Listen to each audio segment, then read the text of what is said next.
On September 7th, the New England Palladium editorialized, "Should the infidel Jefferson be elected to the presidency, the seal of death is that moment set on our holy religion. Our churches will be prostrated. Some infamous prostitute under the title of the Goddess of Reason will preside in the sanctuaries now devoted to the Most High." Accusations of Jefferson's atheism persisted because for much of his public life he was reluctant either to defend himself against such charges or to articulate his own private beliefs. As he wrote to Richard Rush in 1813, "Religion is a subject on which I have ever been most scrupulously reserved. I have considered it as a matter between every man and his Maker, in which no other, and far less the public, had the right to intermeddle." In due course, however, Jefferson did begin to express his views on religion in general and on the Christian faith in particular. This was primarily in dialogue with a small circle of family members, friends, and a few notable persons from the fields of politics, theology, and academia. This group included, among others, fellow revolutionary John Adams, Ezra Stiles, and Jared Sparks, presidents of Yale and Harvard respectively, the noted English chemist and Unitarian theologian Dr. Joseph Priestley, as well as the Philadelphia physician and social reformer Dr. Benjamin Rush. Reason was the guide to Jefferson's religious thought. He fervently believed it was reason by which others could come to know religious truth and to recognize religious error. Like his intellectual heroes of the Enlightenment, Francis Bacon, Isaac Newton, and John Locke, Jefferson saw reason as the key not only in banishing ignorance and superstition, but also in eventually leading to knowledge and to the advancement of progress in both science and religion. Jefferson believed that the exercise of reason also protected the religious inquirer from sliding into intolerance and fanaticism. He saw it as an essential safeguard against an indulgence in speculations that disquiet the mind, plunging into the fathomless abyss of dreams and phantasms, and the only means of determining between what really comes from God and the specter of deluded imagination. Such discernment would come, however, only through honest and open inquiry. "Question with boldness even the existence of God," he wrote to his nephew Peter Carr in 1787, "because if there be one, he must approve of the homage of reason more than that of blindfolded fear." Man once surrendering his reason, he later observed, has no remaining guard against absurdities the most monstrous, and like a ship without rudder, is the sport of every wind. For Jefferson, human reason, not supernatural revelation, biblical authority, or ecclesiastical endorsement, became the sole arbitrator of religious truth. God was approached through the rational mind, apprehended by observation of the natural order of creation, and affirmed by the highest moral virtues embedded within the soul of man. "I have never submitted the whole system of my opinions to the creed of any party of men, whatever in religion, in philosophy, in politics, or in anything else where I was capable of thinking for myself," he wrote to Francis Hopkinson. "Such an addiction is the last degradation of a free and moral agent." In point of fact, Jefferson was not an atheist, nor was he technically a bona fide deist. He considered himself to be neither. The writings of the English deists, such as Baron Herbert of Cherbury, Charles Blount, Matthew Tyndall, John Toland, and Conyers Middleton, and of such French radicals as Voltaire, Diderot, and Baron de Holbach, clearly shaped many of his religious views.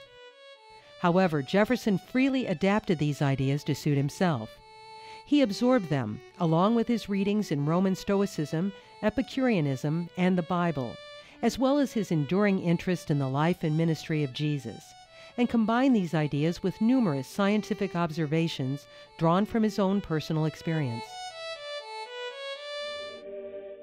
Jefferson developed his own theological concepts.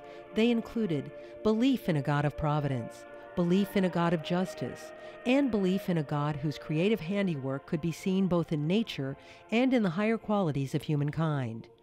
"We are not in a world ungoverned by the laws and the power of the superior agent," he wrote.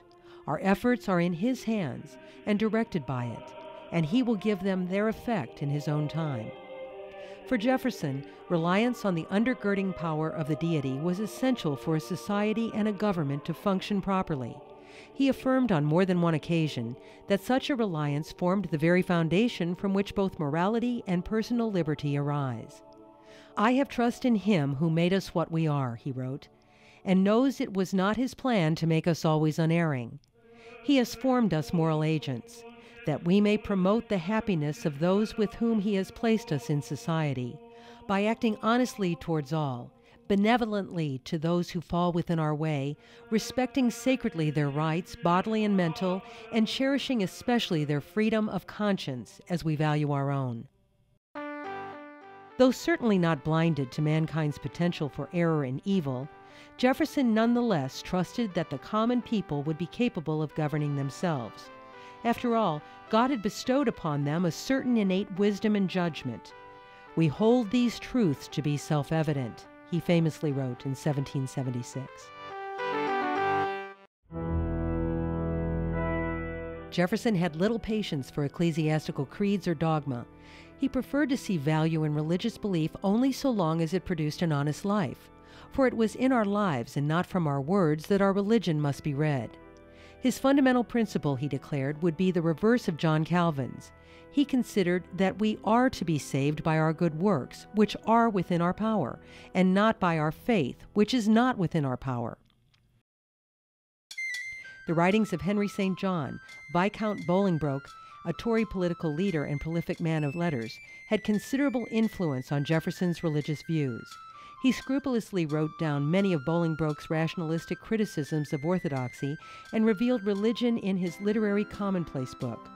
These selections, which run to some 60 pages, many copied down verbatim, constitute the largest single entry in Jefferson's hand. Following Bolingbroke, Jefferson did not believe that the Bible was the inspired Word of God. He advised his nephew, Peter Carr, to read the Bible as you would read Livy or Tacitus, and to realize that those facts in the Bible, which contradict the laws of nature, must be examined with more care and under a variety of faces. Here you must recur to the pretension of the writer, to inspiration from God. Examine upon what evidence his pretensions are founded, and whether the evidence is so strong as that its falsehood would be more improbable than a change in the laws of nature. Partially influenced by Bolingbroke, Priestley, and others, Jefferson rejected the entire Christian plan of salvation. He agreed with Bolingbroke that it was simply inconceivable that a just God sent His only begotten Son, who had not offended Him, to be sacrificed by men who had offended Him, that He might expiate their sins and satisfy His own anger. The whole idea was in stark opposition to Jefferson's own sense of justice and was simply counter to reason. A God sacrificing His Son to appease Himself, who was Himself His own Father and His own Son, as Bolingbroke put it, seemed quite pagan to Jefferson and full of follies, falsehoods, and charlatanisms.